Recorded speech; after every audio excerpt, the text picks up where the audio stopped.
2020. If you haven't yet, please subscribe in all your channels, YouTube, Periscope, and Apple Podcasts. If you are on Apple Podcasts, please leave a rating and review. It helps us out tremendously. And also visit us on thesportscast.net.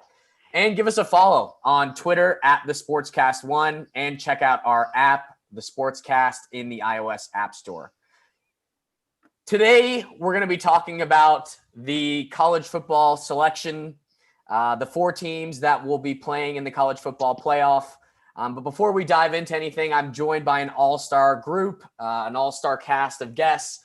So I'll go into and introduce them one by one, starting with Justin Riley from the Riley and Constance show here with the Sportscast. I'm really excited to have him on as a fellow Bama alumni.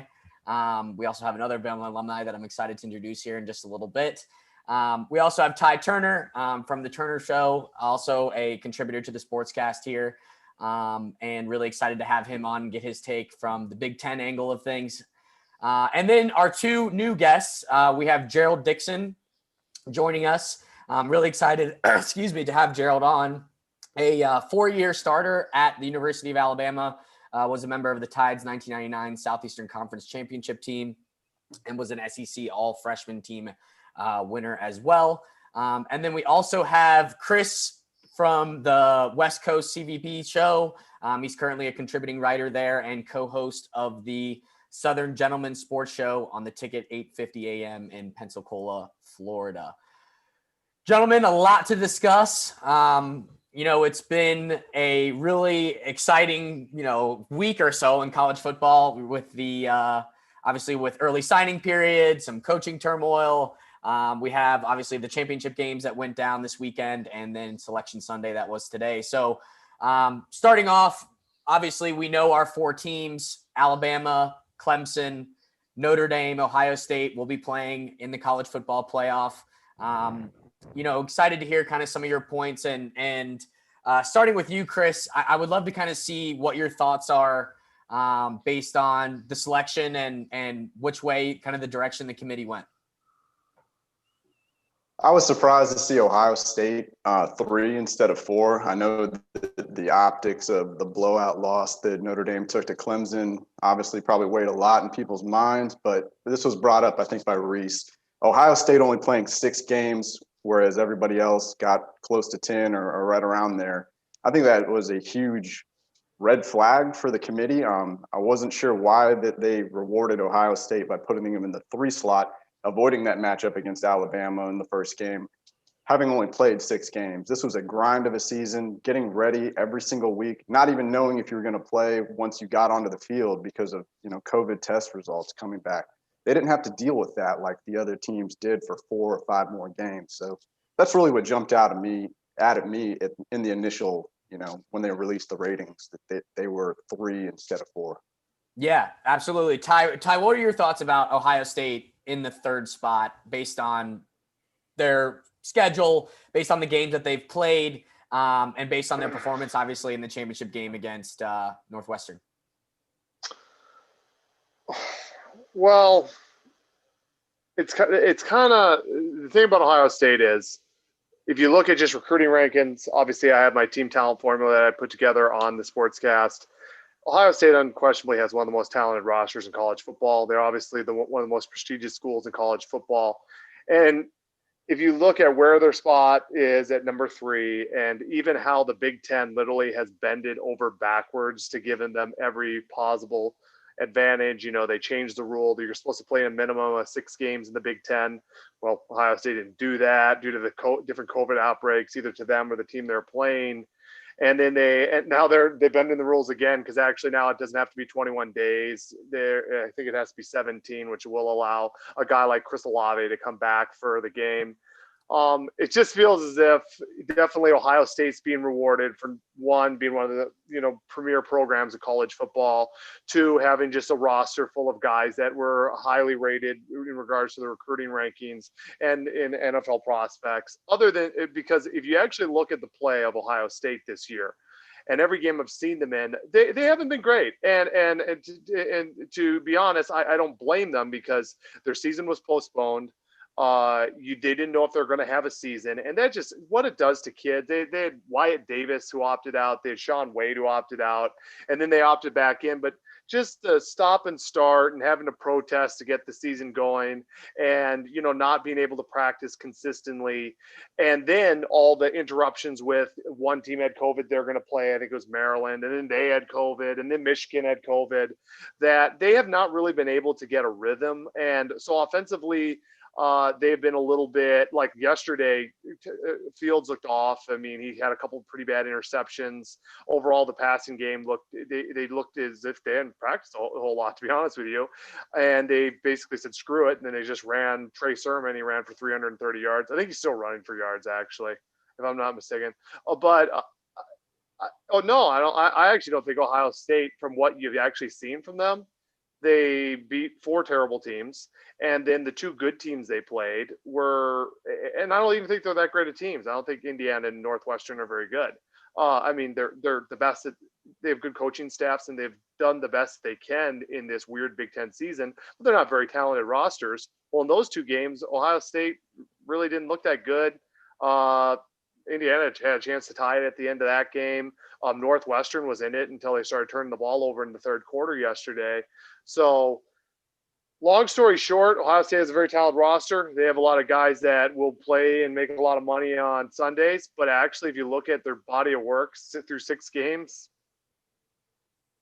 no, they haven't been that impressive, to be honest with you.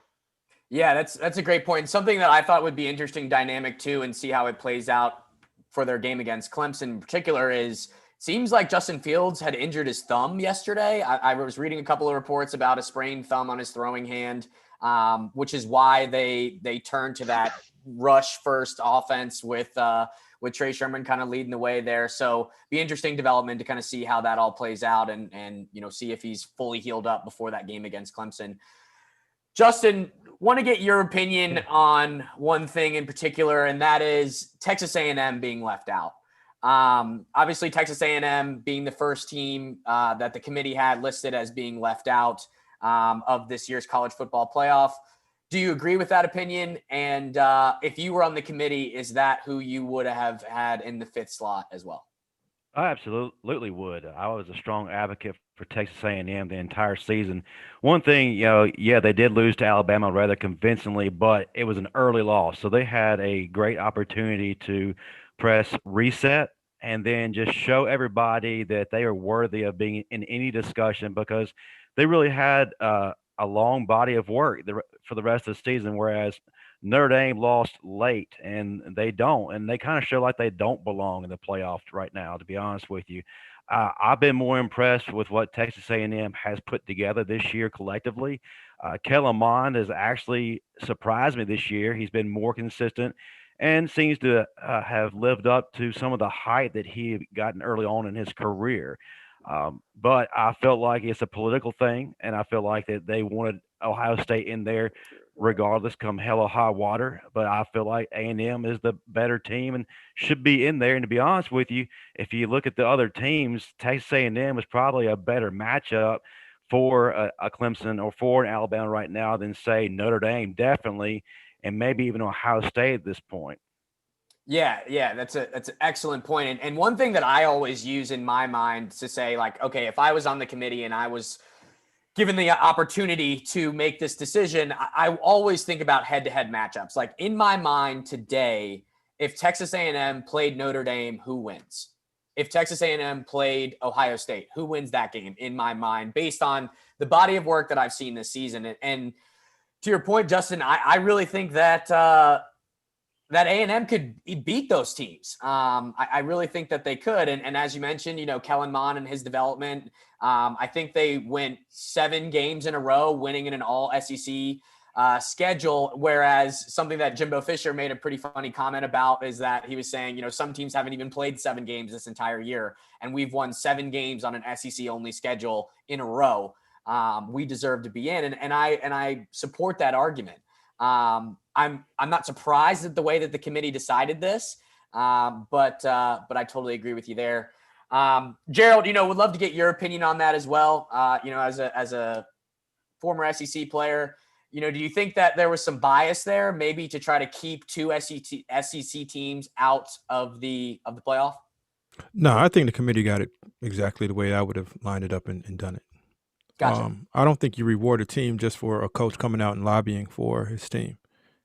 Matter of fact, I think it's embarrassing when a coach comes out and has to lobby for your team to get into the playoffs. I mean, every team's had a chance to go out there and play. If you lose, you lose. If you win, you win, no matter what conference you're in. I think we're punishing Ohio State for being in the Big Ten. The Big Ten's always been perennially not good, right? It's Ohio State and Michigan. Michigan wasn't good this year. So if they would have went and played all 10 games, they're still going to be 10-0 and winning in a championship game. So we're punishing the team for going through what the rest of the world's going through, and I don't think that's right. The beauty about college football is if you lose, that might be it, depending on if you play in the conference championship game. Texas A&M had a chance to play against Alabama. They lost. That's it. Notre Dame lost against Clemson in the championship game, but they beat Clemson before. So even though we all know that it comes down to Clemson and Alabama at the end of it, the 4 teams that got in were the deserving 4 teams.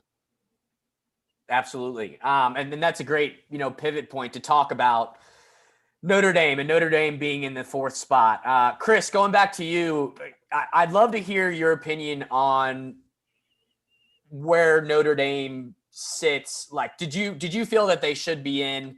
And really, what is the dynamic that they have based on their body of work this season and how they might be successful against a team like Alabama in the playoff game? Yeah, so I agree with Notre Dame's inclusion exactly for the reasons that Gerald just mentioned. And I think that they're in a great situation in that they just had their blow-up the hiccup in their schedule. They get a do-over, which is rare for usually when we see Notre Dame go up against these great matchups like Clemson in the playoff, Alabama back in 12. They get blown out, they go back to lick their wounds, and it's get ready for next year. They get a couple weeks off to look at what went wrong against Clemson, try to get things right, look like the team that went undefeated in the regular season and have a better showing against Alabama. As for the body of work, I totally agree that A&M's, while the winning streak was impressive, I think that there was more to what Notre Dame did in the regular season. The win over North Carolina, in which they shut them out in the second half, that was a great, great win. And A&M, that 7-game win streak, had they played at Georgia and had that, on the resume, they just didn't. They only beat one team with a winning record, other than the big Florida. The Florida win was impressive, but Auburn, that was the other team that they beat that finished 500 or better. Just didn't do it for me. So I totally agree with Notre Dame's inclusion over A&M into the Final Four. And like I said, I think they're going to have a better showing than what we saw against Clemson yesterday against the Tide. Yeah, absolutely. And that's another great point. And it was something that I think I listened to Herb Street say this. For the next 2.5 weeks or however many days it is until January 1st, all Notre Dame is going to hear about is how much they stink, how much they just laid an egg in a championship game again on the national stage. And I think that a lot of coaches use that as an opportunity. And Gerald, I would love to get your opinion on this, being, in the locker room of something like this, and not just at Alabama, but throughout your entire career, of using that as motivation, using that as everybody is against us. Everybody thinks that we're going to go out there and get blown out by Alabama. Let's show the world who we really are, and let's show the world who this team is all about. And I think that's a really interesting dynamic. Yeah, I mean, that's the only thing that you can use right now if you're Notre Dame, the us against the world deal. But as a player, you need that. You sometimes you need that reset to go out there and truly cover that loss that you just had. But through my eyes and looking at it from an analyst's point of view, I mean, this thing's going to get ugly for Notre Dame, my opinion. The thing that they struggled against in both games against Clemson and all year is it's just skill players on the edge. And Smitty is a first rounder, right? I think the most underrated player is Billingsley on Alabama 19, which is a massive problem for anybody in the nation. And giving up 400 yards against a freshman, Mac Jones, he might put up 500, fellas. And this thing might get bad. So it's good for a rah-rah cry for Notre Dame to come out and say, yeah, we're going to do it. Herb Street and everybody else can help pump them up with that fuel of, woe, it's me. We're not really that's bad. But if you've watched Notre Dame all year, their secondary and their back-end players are really that bad. Good luck. Yeah. I agree with you there. And I think that's another great pivot point to go ahead and start talking about these matchups. So we know the teams that are in. We know what the matchups are going to be. So, Justin, would love to get your opinion, starting with the Rose Bowl, which will now be played in Arlington. That was announced yesterday. Will be played in Jerry World. The explanation I was given from that is from the committee themselves was that the number one team should be given as much advantage as they possibly can. And so they use the amount of fans that are going to be allowed in those stadiums as a way to decide where they were going to play. So because under my understanding, I thought that we were going to be, Alabama was going to be playing in the Sugar Bowl, but they'll end up be playing Notre Dame in Arlington. So Justin, I think the line opened at 17.5 already. It's up to 19.5 as it is standing right now. What are your thoughts about this matchup, rematch of the 2013 National Championship BCS game? Well, first of all, I am glad they decided to move the game to where a venue where fans will be allowed to come in and participate. I think having a playoff game with no fans and then also having the players be on lockdown in a hotel until game time was just absolutely ridiculous to even consider. But now we're in Jerry World and they get to have the whole experience. Their family and fans get to be a part of it. Like Gerald said, the biggest glaring thing to me is Notre Dame's secondary. And you don't need to have a bad secondary going against this group of receivers. Of course, Devontae Smith is arguably the best receiver in the nation, and he's a matchup nightmare for absolutely everybody. I mean, he can pop off for 200-plus yards any given game. And if he's having a difficult time, well, get it out to John Mechie. He's going to do some big things. Or like Gerald mentioned, Billingsley. Man, everybody puts a lot of focus on Kyle Trask, and rightfully so. But Jaleel Billingsley, when it's all said and done, is going to have a phenomenal career.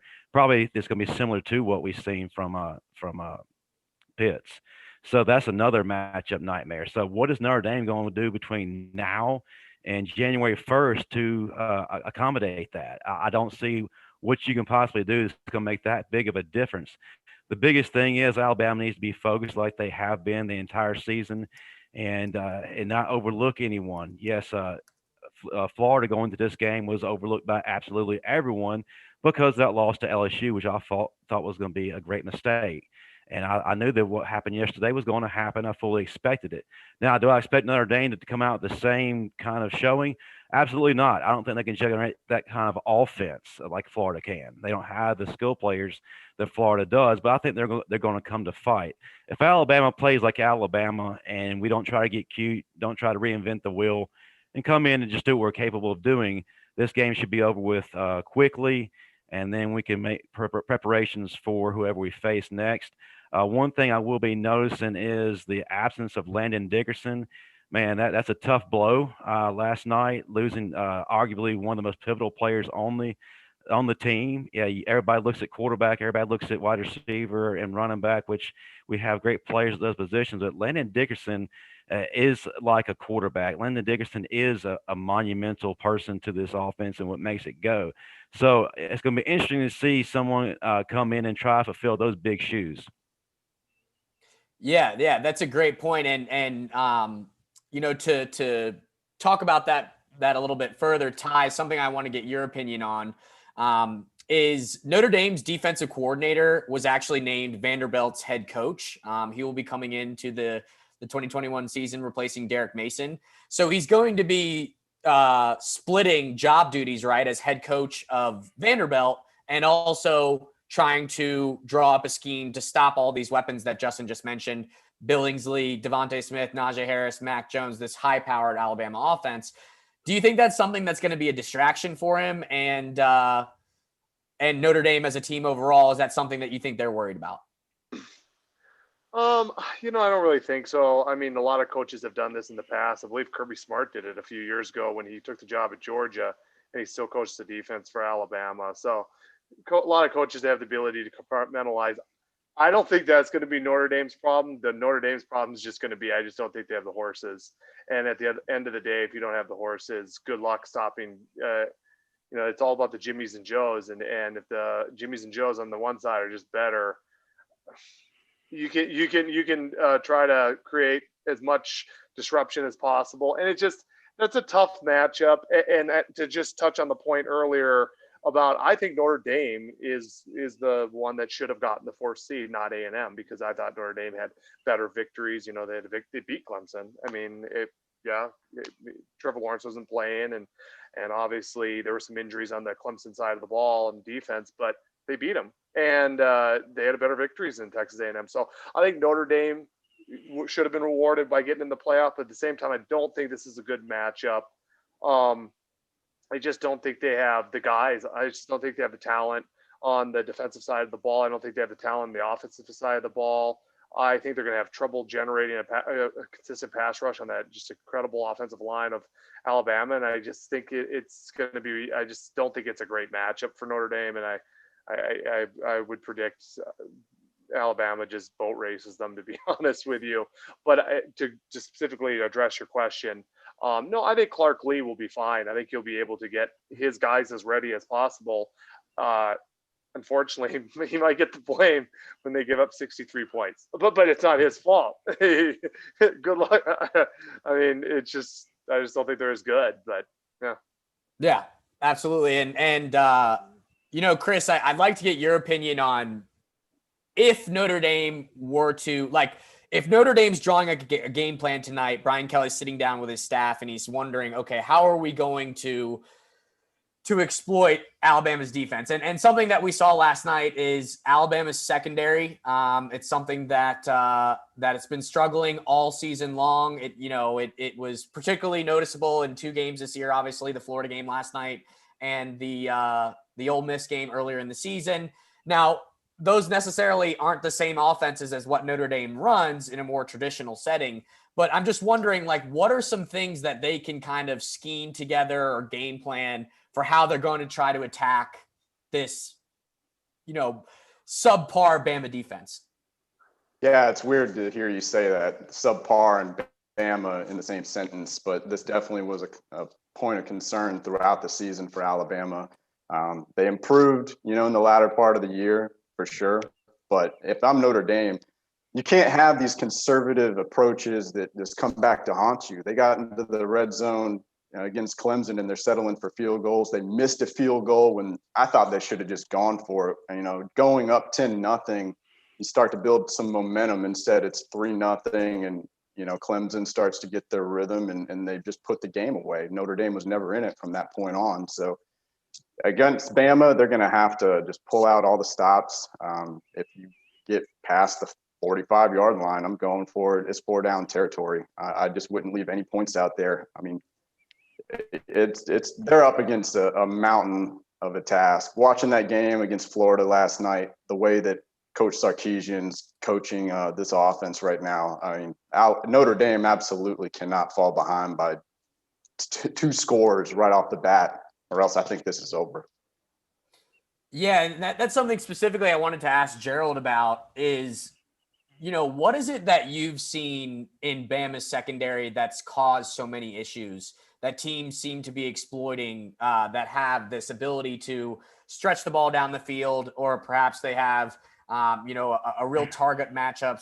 Obviously Pitts had a really great game last night. Like, what are you seeing in particular that from a secondary perspective, Notre Dame might try to go after? Well, just to finish back in on Bama secondary, I don't think they're that terrible. I think they're about the same secondary that's been at Bama, right? You got a 1st-round pick over there at with 2, and 28 is a solid player, and you got young guys playing the nickel position and safety position. What they ran up on last night is the 1st-round draft pick, right, in 84. One is a matchup issue, regardless of how you look at it. And when the times that you saw Bama get 6 or 7 defensive backs on the field, they had a better matchup. They just couldn't do it enough to do it. And Florida's going to do that against anybody. So it's not a knock on their secondary totally. And it was the same situation against Ole Miss early on in the season. And throughout Bama's history, if they send pressure and you don't get to the quarterback, you're going to get plays off. And that just happened last night. So regardless of how you look at it, I think Bama's secondary solid. They've improved, and they have young guys, and I think they are going to show up more in the playoffs and in potentially the national championship game. And you just got to remember, it's a one-game deal, right? And one of the best coaches in a one-game situation is Nick. And with the way that Sark's been calling up the offense, whoever's the defensive coordinator, I don't care if it's Brent, I don't care if it's Lee, I don't care whoever it is, you better bring your lunch pail with you, because this is a machine that's been rolling, and they've running the ball real efficient. So pick your poison. You load the box. That's Smitty, Billingsley, 8. If you keep the box light, it's 22-4 coming downhill at you. So pick your poison. Bama don't turn the ball over, and Mac don't go out there and throw up on himself and fall over. Najee don't put the ball on the ground. Smitty forget his hands. It's going to be a good matchup. It's going to be a bad matchup for anybody. Yeah, it's an excellent point. And it'll be interesting to see exactly what you just described on how Notre Dame decides to play them, right? Because it's like you said, pick your poison, because you can either play it how, for example, a team like Arkansas played them, drop 8, rush 3, and have everything underneath and saying, you're not beating us over the top. And, Mac proved that he's capable of taking those underneath routes and just, dumping and diving all the way down to the end zone. Or play him straight up, rush 4 and leave your corners one-on-one with Smitty. And who knows if number 17 comes back for that game as well. So we'll see. Justin, last point here before we kind of shift to the other game. From Bama's perspective, what do you think they see in a this Notre Dame matchup? And what do you think Saban's mentality is going to be going into this game against a familiar guy in Brian Kelly? Well, the biggest thing is, like I said earlier, Saban's mentality is, treat every game like it's a regular game. Don't change anything. There's no need to try to reinvent the wheel, like I mentioned earlier. Don't change up anything now. I've asked several players in the past, what's the feel like for an SEC championship? What's the feel like for a playoff game? And they all said it's really not anything different. It's just going there with the objective in mind of do your job, and what will happen will happen. And Alabama just doesn't need to change anything. Don't change up the formula. Don't do what they did last night on a few possessions and try to get cute. And because it can stop them, just be Alabama, be who you are. And they know the matchups. They know everything that we're seeing right now, and no need to overanalyze it, and no need to get into the hype of the playoffs or anything like that. They're just going to have a business-like mentality at this point. Yeah, absolutely. But yeah, this is a familiar opponent. But then again, we're not a familiar team to Notre Dame this time around. Simply from my offensive perspective, we are a much better team offensively than what we put on the field back in 2012. Even though we beat them pretty convincingly, totally different animal. Even though Najee Harris did channel a little bit of Eddie Lacy last night. The hurdle was all. I mean, that was great to see. Oh my God! But pivoting to the other side here, because I did want to kind of talk about not just focused on we got 3 Bama grads on here, so it's tough to just we could talk about this all day. But Ty, I wanted to get your perspective on the rematch of Ohio State and Clemson. This game is going to be played in New Orleans in the Sugar Bowl. A rematch of last year's really epic playoff game. It was honestly one of the best games I've seen in the last decade or so that I really enjoyed. Justin Fields and Trevor Lawrence, both guys that are going to be top 5 picks probably in the 2021 NFL draft. Tell me just your initial thoughts on this matchup, and what are some things to see on Jan 1 at 8:00? Yeah, I mean, excited. This is the third time they play in the playoff. Actually, Clemson's won both times. They've whooped them 31-0 a couple years ago, and then last year. A game that honestly I thought Ohio State actually just had the better team going into that game. And early on in that game, Ohio State I thought really came after Clemson, but unfortunately they made a couple of key pivotal mistakes. Trevor Lawrence did some Trevor Lawrence things, and they were able to go out with a victory. I actually thought Ohio State was the better team. I think Ohio State versus LSU would have been the better national title game. Like I said earlier, Ohio State's only played 6 games. They have seemed a little bit out of rhythm on offense, but first of all, they're going to come out. They're going to be ready to roll, and they want to get revenge on this game. This is probably the main reason why they just really wanted to. When they were one of the most outspoken ones when the Big Ten postponed the season, they wanted to get back to college football playoff. They wanted a chance to beat Clemson and eventually win the Natty. And Ohio State as a players, I mean, on offense, you got obviously one of the best quarterbacks in college football. I mean, we got Chris Olave, you got Jameson Williams, Garrett Wilson, Julian Fleming.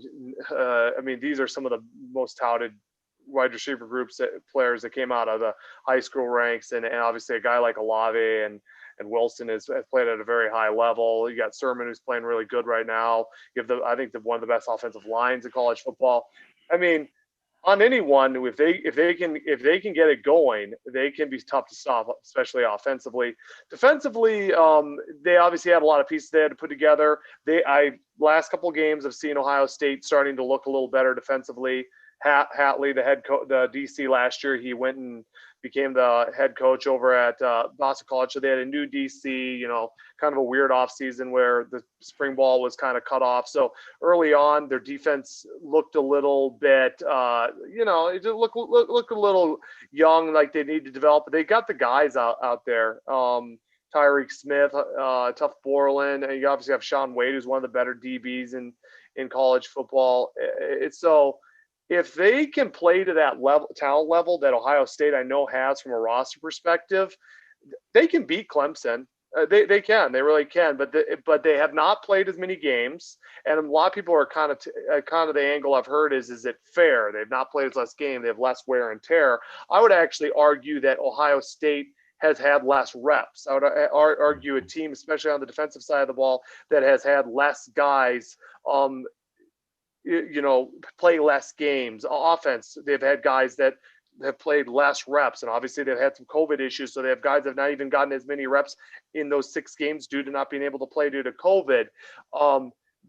I would say that is one of the bigger inhibitors to Ohio State is just, are they going to be up to par functioning as their units defensively, offensively, to play with a team that, what Clemson is. They're one of the best coach teams in college football. They have one of the best defensive coordinators in Brett Venables. They have a great offensive system under Tony Elliott, and they have a great culture under Dabo Swinney. They're going to be prepared. They've played more games. I just worry that Ohio State might be out of rhythm, and where getting out of rhythm, they were able to all of a sudden turn to a guy like Trey Sermons to run for 330 yards and beat Northwestern. They won't be able to do that against Clemson because Clemson has better talent, and they will not all of a sudden allow Trey Sermons to run through massive holes and just destroy them. That is more my question is Ohio State played enough reps, especially with their younger guys on the defensive side of the ball, that are they going to be able to play to that level of talent that they have? But if they are able to, there's definitely a scenario where Ohio State wins this game because they have. I mean, you have Justin Fields. I mean, you have one of the best quarterbacks in college football. And like I said, I've mentioned all the talent they have now at the wide receiver skill position, at running back Trey Sermons, and even on the defensive side of the ball, they have the ability to get after Trevor Lawrence. They have the ability to cause turnovers and have some picks in the secondary. I don't even love Clemson's they have good talent at the wide receiver position, but they've had better talent in the past. But I really worry about the lack of reps and the overall lack of games this year by Ohio State. I could just see them take a little too long to get going and get in a little bit of a hole and unable to catch back up on a team that's just played more games. That's very seasoned, that has a great quarterback, great coach, and that's kind of my take on it. If I were to pick right now, I think that's problematic for Ohio State. I just think they might take a little too long to get going, and by the time that they may be able to mount a little bit of a comeback, they might have dug themselves a little bit of a hole just due to just honestly lack of game reps. Yeah. Justin, you wanted to jump in there for a second? Well, I mean, basically, I can just echo everything that Tyler just said. One of the biggest glaring differences right now between the two is the fact that Clemson has had very little interruption to their season, except for the absence of Trevor Lawrence due to COVID and whatnot. But they've played a full schedule, and they haven't had to sit out. And like Tyler said, the biggest thing to me is reps in this game. Ohio State doesn't have those reps. And matter of fact, it's like stop and go traffic. They start to do something, then they have to sit out this week. They start to practice again. Oh, we got to sit out again. And now they've won their championship, and what they got to do? Have a 2-week layoff. So just that inconsistency, I think, is going to become an issue.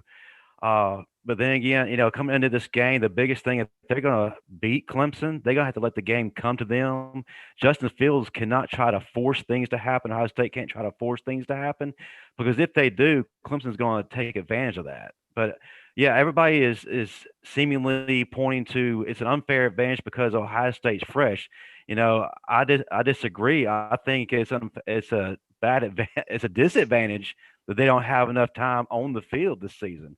And to be honest with you, that could have been avoided had they had the Big Ten started at the same time everyone else did, but that's neither here nor there.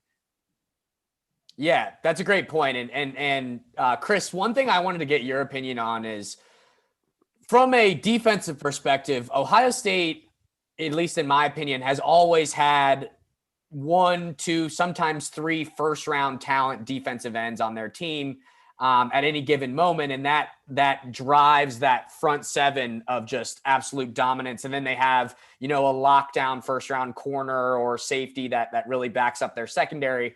And that's what made some of their teams in the past really, really great. This year, I feel like there's been something off with their team from a defensive perspective since the very beginning. Ty, you touched on this earlier. I think reps is definitely something that plays into this. But Chris, I'd love to get your opinion on Ohio State's defense and how they might try to limit Trevor Lawrence.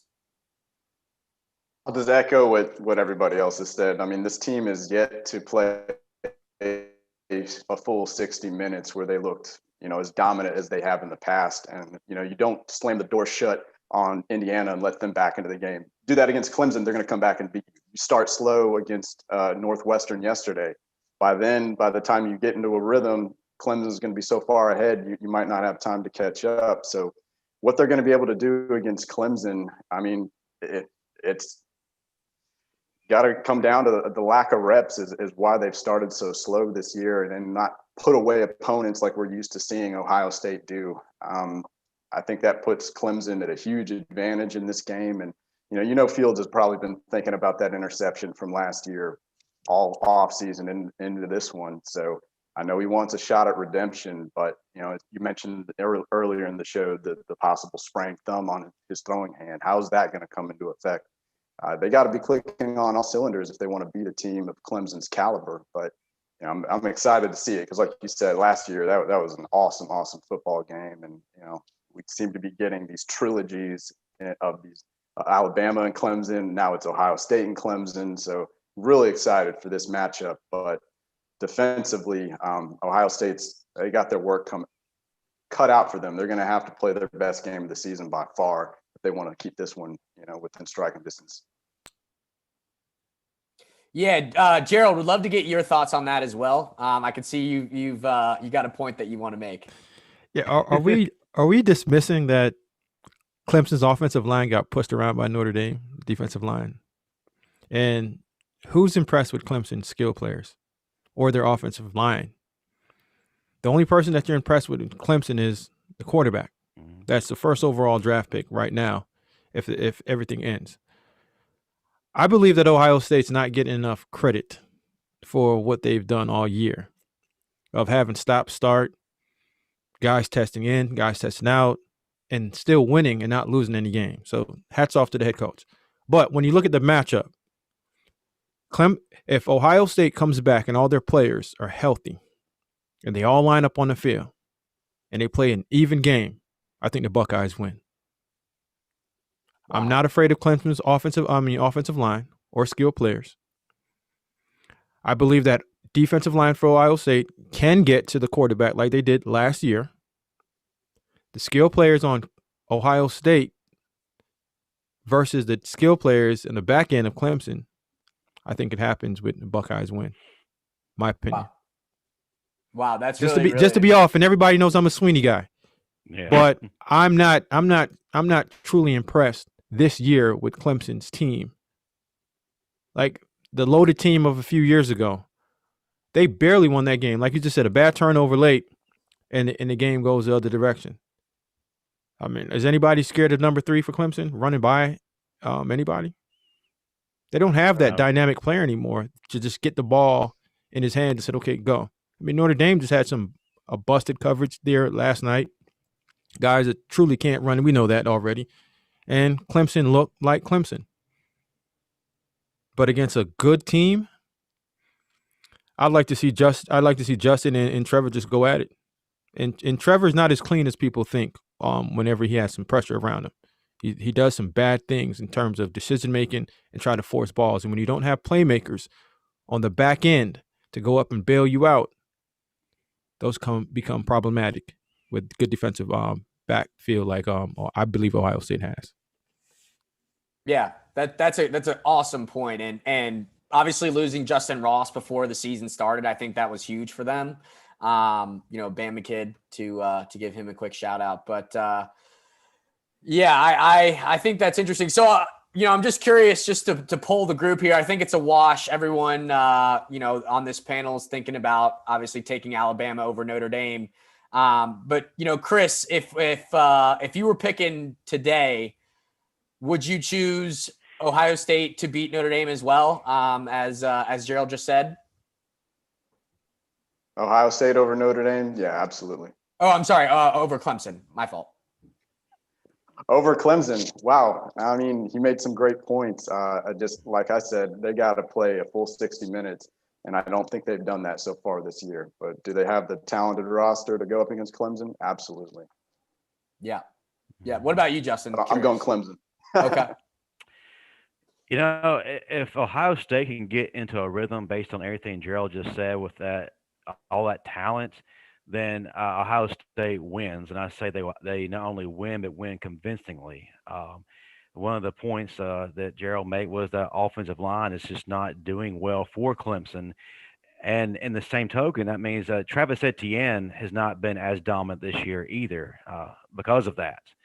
And if you take, he's one of their best players. And if you take him out of the game, it's going to make life very difficult for Trevor Lawrence. And like Gerald said again, if Trevor Lawrence is in a pressure situation, he can make some bad mistakes. I know that he is the college football media's darling right now, but he is definitely vulnerable to a lot of things, and he does make mistakes. But the biggest thing to me is, can Ohio State get into a rhythm and be consistent with it? Now, if they start out slow, like I mentioned, and they're trying to play catch up, it's just not going to be good. Right now, Clemson is playing at a high level. They are consistent. They are hot. They are in a rhythm. And if they can continue to do that, and Ohio State doesn't, then Clemson wins hands down.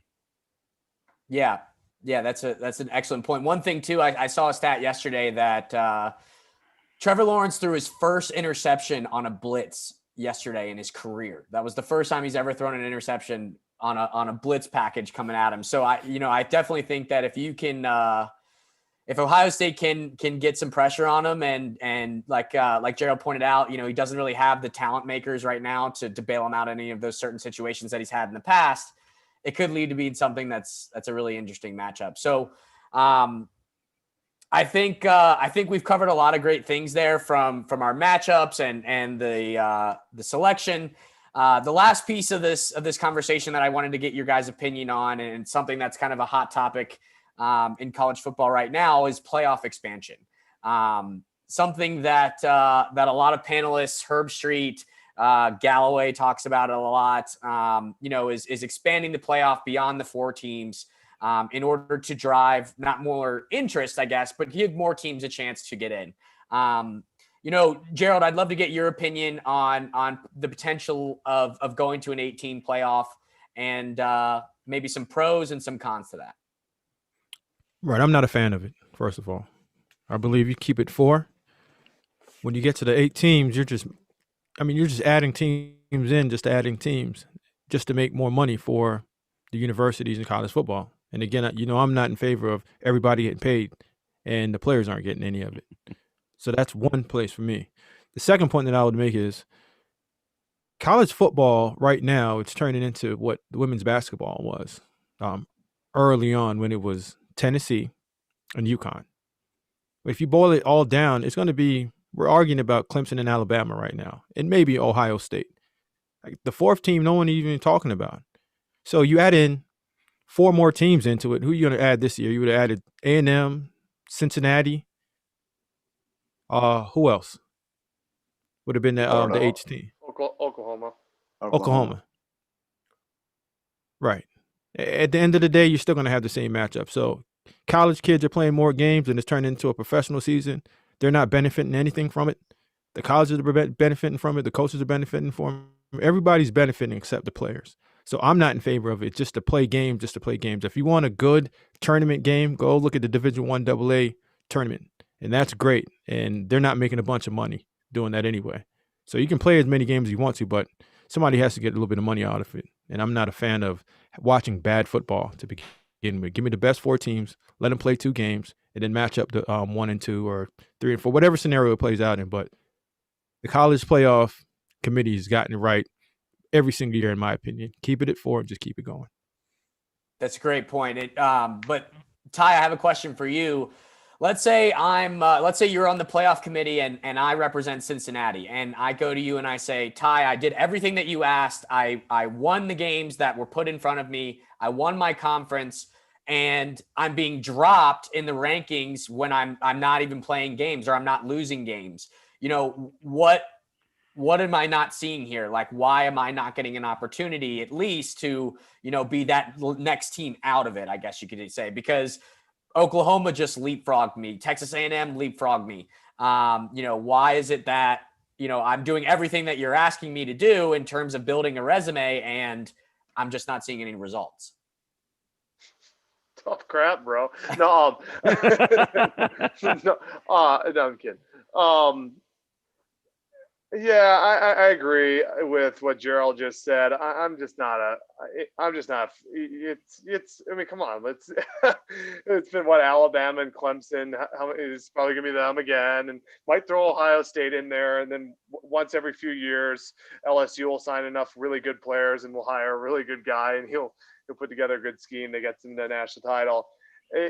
If you 18 playoff, it would be some blowouts, and then you'd have the same redundant final. Cincinnati is a good team. I love Luke Fickell. I love his staff. I love his scheme, both on offense and defense. But it's not a Power 5 school. They don't play the schedule. They really didn't play the schedule this year because they weren't even able to play non-conference games. Cincinnati should have lost yesterday. My argument to them is you got outplayed by Tulsa. Okay, so so if you're really that good, you're just blowing them off the field. So. Now this weird year, I wouldn't even have the playoff. I would just allow anyone to pick who they play and play in the bowl games and whatever. AP can pick the champion because this is a weird year. You have a team that played 6 games in the playoff. You've had teams in some conferences that played like 3-4 games. So this year, who cares what they did? But as far as moving forward, no, I think the 8-game playoff is redundant. I just think you're gonna. Look at the matchups in the 6 years. Go look at what's happened in the semifinal matchups. Oregon blew Florida State off the field. Oklahoma's gotten blown out every single year. Notre Dame got blown out the one year by Clemson. They haven't been really competitive. I think the one competitive matchup was Oklahoma and Georgia the one year. It's just going to get redundant at that point. Just keep it where it is. Personally, I'm an old school dude. I just like when they played Sugar Bowl Orange Bowl, ACC goes to Orange Bowl, Sugar Bowl is SEC, and then the BCS game was fine with me. I wasn't even that big a fan of the playoff because it'd be the same teams there anyways. So yeah, this year they could have done whatever. I wouldn't have cared. But moving forwards, no, I'm not a big fan of the 18 playoff. Yeah, that's an awesome point, Ty. And Chris, one thing I wanted to ask you about as it pertains to expansion and something that Gerald mentioned is that you'd have to add more games, right? And Gerald mentioned a really good point in that, these kids are student athletes. They're already playing, if you make it all the way to the championship game, 15 games. That's a lot of games to be playing as a student athlete when you're not a professional. And one other point that I've had brought up to me that I think is a really good point is that if you make it, or if you add those extra playoff games, you're going to have to take away some of those non-conference games that you typically play.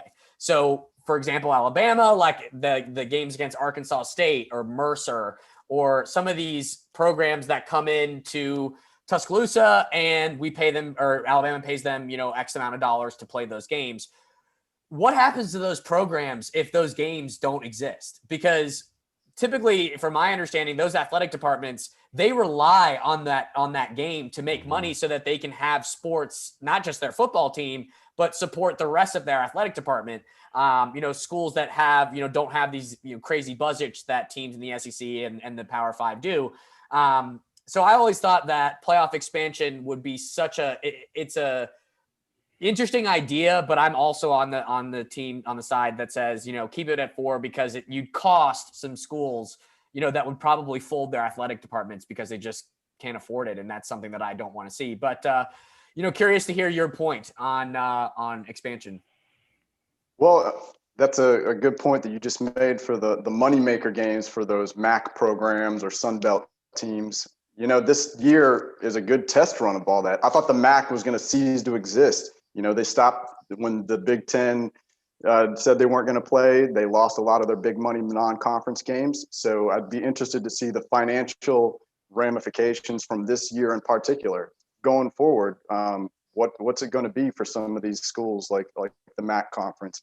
Are they going to take such a hit that they have to drop down to 1AA? I think that this year in particular is going to show us a lot of how we handle those kind of scenarios going forward if they're not able to make the big money games against an SEC opponent or a Big Ten opponent. As far as expanding the playoff, exactly what those other two guys just said. I think you'd water it down. We'd just get more blowouts. If you ended it today and just had Alabama versus Clemson, I'm not going to cry about that. I think you'd have the two best teams playing in the championship game at the end of the year. This year is the only year I would ever want to see this thing expanded out because it's just so strange with the amount of games the teams have played or haven't played. And no one's brought up this, but this is a really crazy situation with Georgia. I think a team that has actually improved significantly once they made that change to JT Daniels. I'd be interested to see Georgia against some of these other top teams, but this year and this year only. Yeah, absolutely. And we actually just got a comment from the chat about the gap between Alabama and Notre Dame right now as the 4th best team. Like, could you imagine what the gap would be between Alabama and let's say Cincinnati? And that just backs up your point to the T, I think. Gentlemen, it's been fun. We're about out of time here, but I really just want to say thank you guys for jumping on here. It's been exciting couple of days in college football. Starting with you, Gerald, where can people get a hold of you if they want to continue the conversation, offline? You know what? I don't really get involved much with the social media. I'm trying to keep it calm. Okay. But I do a few. I jump in and out, and every now and then on a couple of podcasts. But that's about it, man. I'm not really huge on social media. But can I answer Chris's question real quick about Georgia getting in? Of course. Because I was all right. Georgia had a chance to keep Justin Fields, correct? Now, that's Kirby's fault. You don't let that walk out of your building and let somebody else get that. I don't care what you do. Mm-hmm. You keep that in there. Everybody can knock Dan Mullen as much as he wants, but you see what Dan does to that backup quarterback. He gives that backup quarterback a few plays a game. In college football, you have to play both quarterbacks. And if you haven't figured that out, that's your fault. Even Bama, as much as that young kid's not ready to play, he still gets a sniff to get an opportunity to play. So the reason why Georgia's not in this, because the head coach screwed that one up. Mm-hmm. That's a great point. And then it'll be interesting to see with JT Daniels exactly how that all plays out, because they do have, Brock Vandergrift coming in. That'll be an interesting dynamic as well. So but Gerald, we need to get you on Twitter, man. I think that would be fun to get you guys going back and forth with some of the college football fans that we have at the Sportscast. I'm on Twitter, but I'm on Twitter. I just don't get involved with the back and forth conversation with people. Okay. Like if they want to, if I'm ever on a podcast and people want to jump in, go ahead. But to say you're going to get a reaction out of me blowing me up on Twitter, I'm 40 years old. I'm from the school of, if you see me, you know my number, and you want to talk to me, talk to me. If you catch me out and you want to talk to me, talk to me. But most likely, if you do even catch me out walking around and you want to have a conversation, I've always been told that fools and educated people don't have conversations a lot. And I believe I'm an educated man. So if a fool wants to sit out there and talk to me, I don't get swallowed up in that pig swallow, and everybody sees a pig in the daggone mud, and everybody swallowing around in the mud. Everybody believes a pig. I'm not a pig. I'm a person that stands up and walk around. So I'm not going to get in that pig fight and argue about my opinion that I've studied, paid attention to, and versus it's not coming off the top of my head. I just have knowledgeable information. I'm not going to get in conversation with people that don't know what the heck they're talking about. So Love it. Find me on Twitter. See, just research me and come get me. Love But that. keep the conversations going. I'm not going to stop it. Love that. Chris, how about you? Where can people find you on outside of this realm? I'm on Twitter. It's about, as Gerald explained, that sums up Twitter pretty good. But, you can find me on there at Nolecore, NOLECORE, and SouthernGentlemanSports.com. It's all there. Awesome. So much. It was a great pleasure having you. Justin and Ty, do you guys want to do a quick plug as well? I'll let Ty go ahead. Yeah, catch me at TurnerCast. I get into the mud on Twitter. I'm not gonna lie. I call out journalists left and right. I need to get out of there. But tomorrow night I'm going to be having my show. I cover the Big Ten and the Pac-12. So I'm going to have a guest, Chris Courtney. He's going to be on. It's been a rough year for the Pac-12. That's all I'm going to say on that one. But hopefully good times ahead. So yeah, just check me out at TurnerCast. Awesome. As far as me, you can find me on Twitter at JustinRiley7, and then on Instagram at JustinRiley_7. But more importantly, you can catch me on Tuesday nights at 6 p.m. Central, 7 p.m. Eastern on the Riley and Constant Show with Steve Brown. Great show. Really enjoy myself. Matter of fact, if you want to talk to Gerald, if you can't find him on social media, he occasionally pops on our show. It's a great time. I will say the biggest thing to sum up my show is 90% nonsense and 10% actual analysis.